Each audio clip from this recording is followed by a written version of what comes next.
estamos aí chegando pertinho da eleição de 2022. E a eleição de 2022 tem um significado importante. Eu não digo que seja o momento mais importante da política brasileira dos últimos anos, mas eu digo que pode ser o início de um momento importante para a política brasileira dos últimos anos. Porque o que aconteceu? Né? Eu acho que é muito importante a gente lembrar um pouquinho da história, de como nós chegamos até aqui. Em 88, nós tivemos uma Constituição, a partir da Constituinte de 86 e 87, né, o Congresso Constituinte, nós tivemos a promulgação da Constituição brasileira, que é essa Constituição que está aí. Apesar de ser muito emendada, mas, digamos assim, no seu núcleo fundamental, dos seus valores fundamentais, né, daquilo que ela diz logo no princípio, que são os princípios, quer dizer, aquilo que é mais importante na Constituição, ela está viva. E nós tivemos, nos últimos anos, lamentavelmente, um regime que eu chamei de anticonstitucional, quer dizer, um regime que se colocou contra ela. E esse regime, ele tentou destruir a Constituição em alguns pilares importantes. Né? Então, por exemplo, na questão do direito do trabalho, a gente sabe que o direito do trabalho precisava de uma reforma, como precisa de uma reforma, mas não é essa reforma que foi feita que desmontou os direitos trabalhistas. Não é isso que significa civilização, não é isso que significa direito, não é isso que significa democracia. Nós também, e hoje nós temos, por exemplo, essa questão muito séria do trabalho prestado pelos aplicativos, não é? Que tem que ser respeitado, tem que ser dignificado também, e não pode se restringir a uma volta, como eu chamei, inclusive numa decisão que tomei, uma volta ao sistema da escravidão, daquele dos escravos de ganho, das metrópoles, né, que carregavam as pessoas naquelas cadeirinhas de arruar e eram escravos, né, deviam o dinheiro para os seus donos. Nós tivemos o desmonte também na Previdência Social, é muito importante a gente valorizar a questão da Previdência Social. A população brasileira, Paulo, está se tornando cada vez mais velha. Então, é preciso que haja garantias para a sustentação dessa velhice, não é? É preciso que haja garantias, haja um sistema todo voltado para dar possibilidade não só de trabalho, mas para que essas pessoas também possam ter a sua assistência, o seu descanso, enfim, aquilo que é importante para a conclusão da vida. Não é? E também foi destruída na cultura. Não é? Vocês vejam que coisa absurda, a gente não tem Ministério da Cultura. A cultura é uma das coisas mais importantes, e é uma das coisas mais importantes do Brasil, reconhecido internacionalmente. O Brasil é conhecido internacionalmente pela riqueza da sua cultura. E isso foi destruído nesse regime. A educação foi destruída, não é?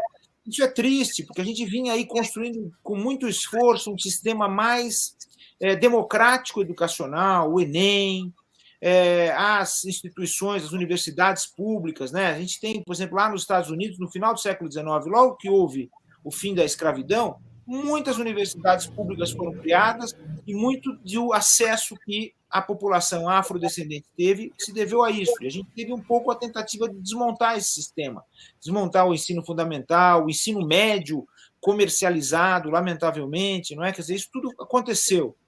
Mas não é só isso. E nós temos a questão gravíssima do meio ambiente que foi destruído. O meio ambiente é um dos pilares fundamentais da Constituição. E esse regime colocou no poder verdadeiros criminosos, não é?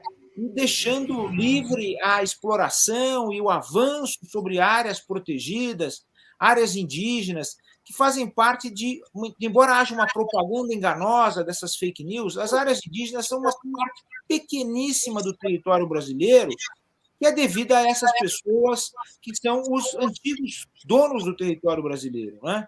E é justamente nessas áreas em que estão os indígenas, veja só que coisa interessante, por causa da concepção de mundo dos indígenas, é que há maior preservação. Então, a gente tem que aprender com eles e não destruir o espaço. Então, está havendo esse avanço indiscriminado, violento, a questão da mineração, não é? A questão de que não há mais fiscalização. São todos os biomas brasileiros, não é só a Amazônia. todos os biomas. O litoral, por exemplo, a gente tem os mangues, que são fundamentais, também está sendo invadido por especulação imobiliária sem qualquer tipo de controle. Isso tudo é sério, a gente assiste isso em todos os lugares, todos os dias. E, finalmente, a questão da justiça. A gente precisa, Alexandre, Evandro, a gente precisa pensar seriamente numa forma de tornar a justiça mais democrática. Tornar a justiça mais democrática não é só tornar a justiça acessível, não é? Quer dizer, qualquer pessoa pode mover uma ação. Porque, veja, o fato de você ter acesso não significa que você vai ter sucesso, quer dizer, que a sua ação vai percorrer um caminho digno, vai ser democraticamente analisada e vai levar a uma solução rápida e inteligente e uma solução justa. Não garante nada. O que a gente precisa fazer é criar estruturas para que haja maior participação, maior controle, maior fiscalização sobre o trabalho de todas as profissões jurídicas, mas fundamentalmente das profissões jurídicas de Estado, né? Os juízes, juízas, o Ministério Público, defensorias, procuradorias, etc., etc., etc., em todos os níveis. Isso tudo precisa ser pensado, né? A gente precisa tornar real essa mudança que houve no Brasil, que é muito importante, do acesso das populações periféricas às universidades, né, pelo sistema de cotas e pelo Enem. Não é? A gente precisa tornar isso um retrato maior do Brasil. Por que a gente não tem tantos negros no judiciário, como a gente não tem também no legislativo executivo? Por que não temos indígenas, não é isso mesmo? Por que não temos todos os gêneros efetivamente representados? Isso é extremamente importante. O Brasil é conhecido internacionalmente pela sua tolerância, pelo seu acolhimento.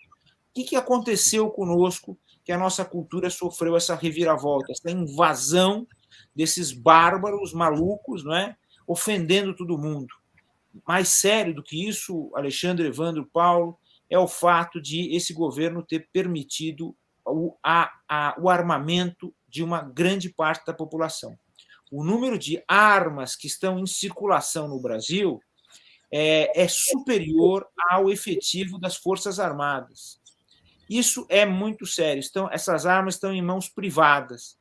E você sabe, muita gente se deixa enganar achando que vai comprar uma arma e vai ter uma arma para se defender, mas sabe o que está acontecendo, sobretudo no interior, nas propriedades rurais?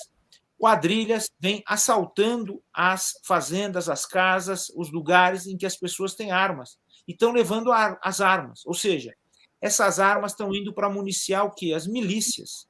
Essas milícias que tomam conta de vários lugares no Brasil.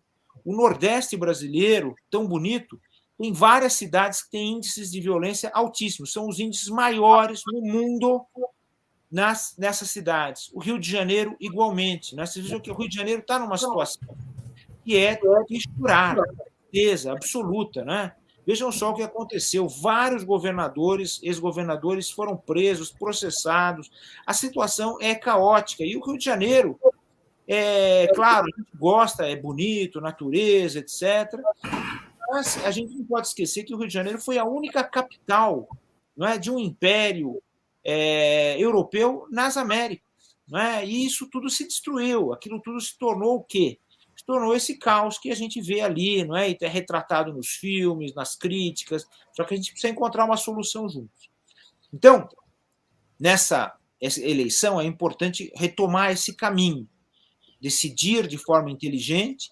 Mas eu diria que decidir de forma inteligente é votar bem no legislativo, porque é o legislativo que é o poder que governa mesmo, é o legislativo que precisa ter gente que nos represente de verdade, né?